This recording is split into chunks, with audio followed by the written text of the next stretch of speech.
அண்ணாமலையாருக்கு அரோகரா. எல்லாரும் பங்குனி உத்திரத்துக்கு திருத்தணி பகவானை வழிபடுங்க. எல்லாமே நல்லதே நடக்கும். முருகன் ரொம்ப விசேஷமானவர். அவரை சொல்லணும்னா வார்த்தைகளால் பத்தவே பத்தாது.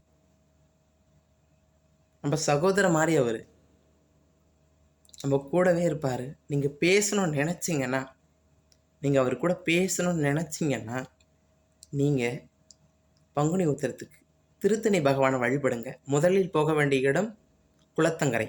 குளத்தங்கரையில் நீங்கள் முருகப்பெருமானை வழிபட்டுட்டு, இரண்டாவதாக அன்னதானத்துக்கு போயிட்டு உங்களால் முடிஞ்ச அன்னதானத்துக்கு உங்களால் 10 ரூபா இருந்தாலும் அன்னதானத்தை நீங்கள் கொடுத்துட்டு, மூன்றாவதாக நீங்கள் முருகனை தரிசிங்கள்.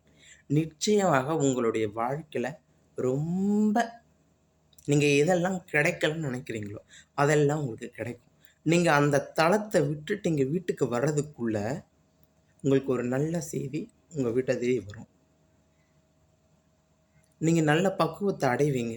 அந்த இடத்த அவருடைய திருத்தலத்தை விட்டு நீங்கள் வெளியே வர்றதுக்குள்ளவே உங்களுக்கு அங்கே ஒரு நல்ல ஒரு அனுபவம் கிடைக்கும்.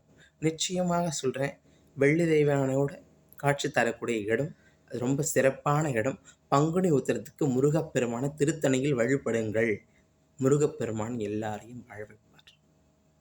நம்ம எப்பேற்பட்ட கெட்டவனாக இருந்தாலும் சரி, அவனை திருத்தி வாழ வைக்கக்கூடிய ஒரே தெய்வம் முருகப்பெருமான் தான். அவரை விட ஒரு சிறப்பான தெய்வம் வேறு எவருமே கிடையாது. சோதித்து தவறுகளை உணர்ந்து நம்மளை மீண்டும் ஒரு மனிதனாக மாற்றக்கூடிய கடவுள் அப்படின்னா அது முருகப்பெருமானை தவிர வேற எந்த பெருமானும் கிடையாது. நிச்சயமாக அன்றைய தினத்துக்கு நீங்கள் அவரிடம் வாங்கிய விபூதியும் உங்ககிட்ட இருக்கிற கந்தசஷ்டி புக்கையும் இரண்டையும் உங்களுடைய தலைக்கு வச்சுட்டு நீங்கள் படுங்க.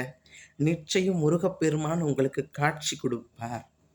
காட்சி கொடுத்து நீங்கள் என்ன பண்ண வேண்டும் என்பதை உங்களுக்கு வள்ளி தெய்வானையோட காட்சி கொடுத்து அந்த தம்பதிகளாக உங்களுக்கு என்ன செய்ய வேண்டும், நீங்கள் அடுத்தது என்ன பண்ணணும் அப்படின்றத உங்களுக்கு அழகாக சொல்லுவாங்க. உங்களை அந்த இரவில் தூங்க கூட விட மாட்டாங்க. அண்ணாமலையாருக்கு அரோகரா.